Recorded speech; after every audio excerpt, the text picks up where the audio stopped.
नमस्ते निमाही। नमस्ते मनीषा। मैं आ रही हूँ आप लोग के शहर सुपौल जिला गनौरा परसौनी में विवाह पंचमी मेला में, जो कि 2 दिसंबर को है। तो आप लोग आना मत दिन में।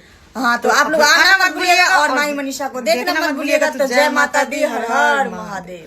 प्रणाम, नमस्कार। मैं हूं आप सबों का अपना दीपक दिलदार और मैं आ रहा हूं प्रेम झील इवेंट के माध्यम से 2 दिसंबर 2025 को विवाह पंचमी मेला के शुभ अवसर पे ग्राम गनौरा परसौनी प्रखंड मरौना जिला सुपौल में आदरणीय बड़े भैया मुखिया जितेंद्र यादव जी के यहाँ 2 दिसंबर 2025 को ये कार्यक्रम 2 दिसंबर को 2 बजे दिन से ही शुरू हो जाएगा।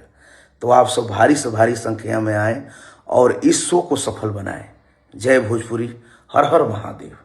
नमस्कार, प्रणाम, जय माता दी। मैं आप सबकी गायिका नेहा राज और मैं बता देना चाहती हूँ कि मैं आ रही हूँ 2 दिसंबर 2025 को विवाह पंचमी मेला के शुभ अवसर पे ग्राम गरौना परसौनी प्रखंड मरौना जिला सुपौल में जितेंद्र यादव भैया माननीय मुखिया जी के यहाँ आ रही हूँ।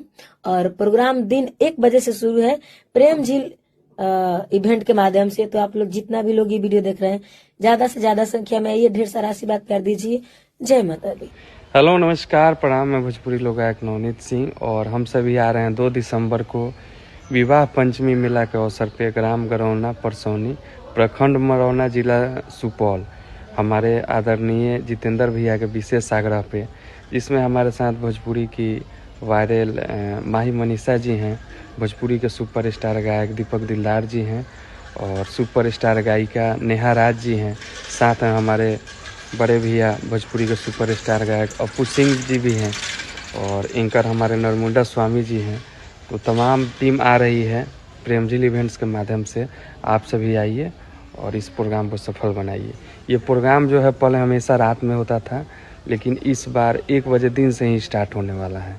तो इसीलिए आप सभी से आग्रह है कि दिन में ही आए और इस प्रोग्राम को सफल बनाएं। जय हो। जय माता दी मित्रों, मैं भोजपुरी फिल्म के नरमुंडा स्वामी। आज बड़ी खुशी की बात है कि मैं रहा हूं दिनांक 2 दिसंबर 2025 को विवाह पंचमी मेला के शुभ अवसर पर ग्राम गनौरा परसौनी प्रखंड मरौना जिला सुपौल में कार्यक्रम करने के लिए प्रेम झील इवेंट शो के माध्यम से जितेंद्र यादव मुखिया जी के सौजन्य से कार्यक्रम हो रहा है। 2 बजे दिन से कार्यक्रम होगा। तो सभी संगीत प्रेमियों से आग्रह करूंगा कि आप लाखों लाख की संख्या में पहुंचे। 2 दिसंबर 2025 को ग्राम गनौरा परसौनी प्रखंड मरौना जिला सुपौल में कार्यक्रम हो रहा है और इसमें बहुत से कलाकारों का आगमन हो रहा है। प्रेम झील इवेंट शो के माध्यम से मैं आ रहा हूँ, तो सभी लोग आए। जय माता दी, हर हर महादेव। नमस्ते, प्रणाम। हम बानी गायक अपू सिंह और आप सबके बतावत बेहद खुशी होता कि हम आ रहल बानी विवाह पंचमी मेला के अवसर पे ग्राम गनौरा परसौनी प्रखंड मरौना जिला सुपौल में सबके चहेते प्यारे दुलारे भैया माननीय मुखिया जितेंद्र यादव भैया के यहाँ 2 दिसंबर 2025 के दिन में ही प्रोग्राम बा 2 बजे से। तो आप सब रात के ना दिन से ही आए और एक से बढ़ के एक कलाकार आवतन तो आयम रहुआ सब तो बहुत मजा आए। तो रहो सब जरूर उपस्थित होके प्रोग्राम के आनंद लेहल जाए। बहुत बहुत धन्यवाद।